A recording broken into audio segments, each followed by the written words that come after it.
fois que c'est le lieu, je vous demanderai quelques secondes de silence quand même, pour que ce sacrifice de nos jeunes frères ne soit pas là.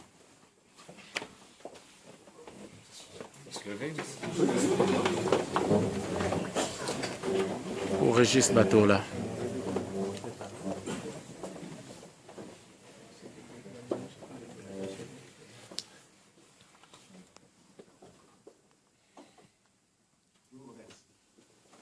Une minute de silence pour Régis Batola. Il y a des noms que je peux citer, comme ça au hasard.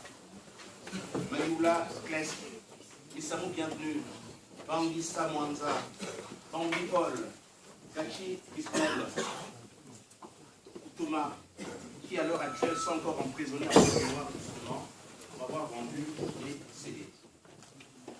Donc la plateforme congolaise donc essaiera d'user de son influence pour essayer d'alerter la communauté internationale effectivement pour que nous fassions quelque chose pour ces jeunes frères. Alors on m'a dit d'être très court, je serai très très court. En disant tout simplement que ce qui se passe là s'appelle une manœuvre habituelle de M. Sassou Nguesso. Tout le monde conviendra avec moi que M. Sassou Nguesso a horreur de quelque chose, c'est d'être sur la défensive. Il aime bien être sur l'offensive. Et après le meeting de Pointe-Noire, après les événements de Burundi, après les événements de la RDC, M. Sassou Nguesso se rend compte effectivement qu'il est en train de perdre. Il est en train de perdre la maîtrise du terrain et l'action qui se passe à l'heure actuelle va dans ce sens-là. Donc je pense que depuis le début de l'année, le général Denis Sassou Nguesso, président proclamé, multiplie les manœuvres pour conserver le pouvoir à tout prix, en veillant bien sûr un troisième mandat. Ça tout le monde le sait. La manœuvre que nous voyons là est une manœuvre qui rentre dans ce sens-là. Donc moi, elle ne m'étonne pas du tout. Mais ce qui m'étonne, c'est un peu notre réaction. C'est notre réaction qui m'étonne. Nous avons l'impression qu'il y a quelque chose d'extraordinaire qui est arrivé. Ce qui se passe là est quelque chose fait par M. Sassou Nguesso et on devait se rendre compte. Car notre problème, c'est lequel? Nous avons tendance à donner les coups d'une manière disparate. Il n'y a pas de logique dans nos coups.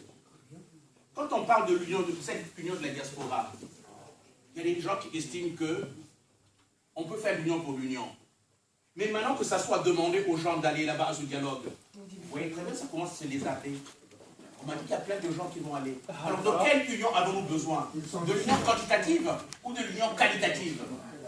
Qualitative. Je crois qu'il est temps. Il est temps qu'on puisse faire un tri entre nous pour effectivement qu'on puisse aller dans ce sens-là. C'est pour ça que le petit conseil également, petit conseil que donne la PCCI, dans le mot que nous allons faire, ça c'est notre participation. Nous devons dénoncer, nous devons dire que ceux qui iront à ce dialogue-là, pour nous, deviennent les ennemis du peuple et les ennemis du parce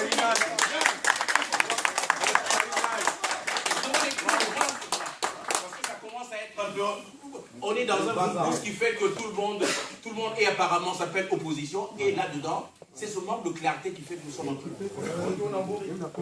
Donc c'est pour ça que je rappelle, puisqu'on dit d'être bref, nous avons une opposition qui sent intangible.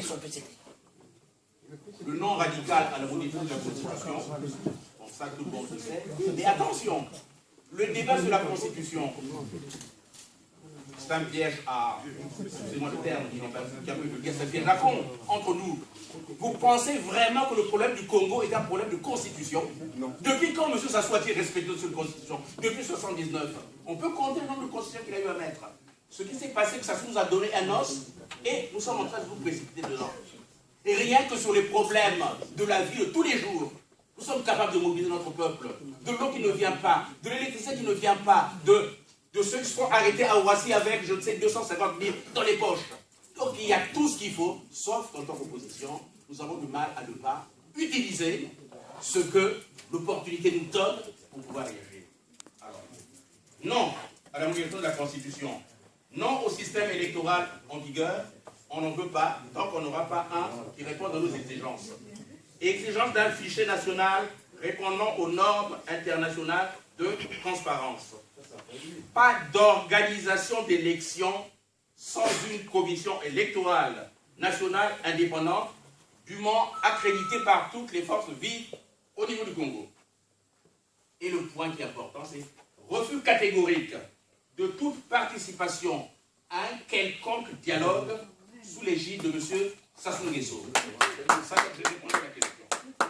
Et pour finir, dernier point. Nous pensons, étant donné que nous devons faire quelque chose de... Continue, je te souple. Je continue. Nous devons dire à l'heure actuelle, vous savez, quand on fait un combat de temps en temps, on doit dire à l'ennemi le coup qu'on doit donner. En l'état actuel du fichier électoral, de la loi électorale, à mon avis, l'opposition doit dire il n'y aura pas d'élection en 2016 tant que le problème du fichier ne sera pas réglé et tant que d'autres problèmes ne seront pas réglés également. Le problème de la justice. Vous voulez faire des élections avec la justice que nous avons là? Vous voulez faire des élections avec l'administration que nous avons là? Vous voulez faire des élections avec les militaires que nous avons là? Non, c'est un problème global. Nous pensons qu'en 2016, Témbé, on s'assoit et on fasse une période de transition. Donc, je rappelle donc la PCC pour nous, c'est Niel.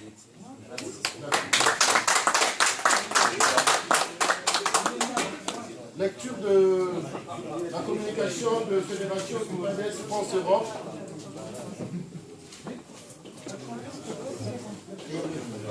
Ensuite, nous aurions souhaité voir intervenir la représentante du CAP qui est là, mais elle vient de décliner, elle ne veut pas intervenir.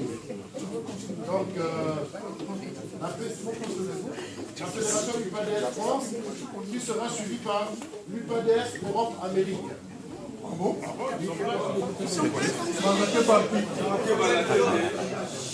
Le meeting s'est passé à Pont-Noir. Donc là, je suis du PADES. Quand il peut savoir ton goal. Écoutez là. S'il vous plaît. Ce qu'ils ont dit. Maintenant, l'UPADES, Fédération Autonome Europe France, nous, autant que parti de Pascal Lissouba, le professeur Pascal Lissouba, nous avons le devoir de mémoire ou le devoir de réhabiliter la démocratie au Congo. C'est notre devoir. C'est pour cela. Nous demandons à M. Sassou, il n'y a plus de dialogue. Nous avons donné la chance à M. Sassou. Les 17, les partis de l'opposition, ça fait plus de 5 ans que nous avons demandé le dialogue à M. Sassou. Jusqu'au mois d'avril, le monsieur n'a pas voulu. Mais cette fois-ci, le dialogue, il est terminé. Nous disons non au dialogue. Aujourd'hui, nous disons ceci. Le 12 août 2016, Sassou, il doit partir. Nous n'avons rien à négocier avec ce monsieur. Nous savons ce qu'il a fait pour ce pays. Il n'y a pas de peur pour ce monsieur-là. S'il est le seul général, oui. Mais nous avons aussi des généraux. Nous savons aussi tenir les armes comme lui. Donc c'est pour ça que nous disons, franchement à M. Sassou, nous n'allons pas au dialogue ou ce qu'il est en train de fabriquer comme concertation. Nous disons non. Nous devons réhabiliter la démocratie, mais pas sur le rythme de M. Sassou Nguesso. Donc, ce que nous disons ici, par rapport à le planning que nous avons donné au niveau de l'opposition, le seul débat que nous pouvons discuter avec M. Sassou, c'est la gouvernance électorale. Nous allons voir dans quelles conditions, en 2016, nous allons partir aux élections. Parce que, oui, tout à fait, nous devons revoir le fichier électoral, c'est un grand problème. Sassou, si nous partons dans l'état où le fichier électoral est là, Sassou, même quel que soit le mouton qui va nous donner, il va passer. Donc nous allons poser cette condition que, avant d'assister à toutes les élections électorales, nous devons voir la gouvernance électorale. Nous devons voir le problème de l'armée. Nous devons voir le problème de la justice. Donc c'est ça le message de l'UPADES, la Fédération. Je n'ai terminé. Merci.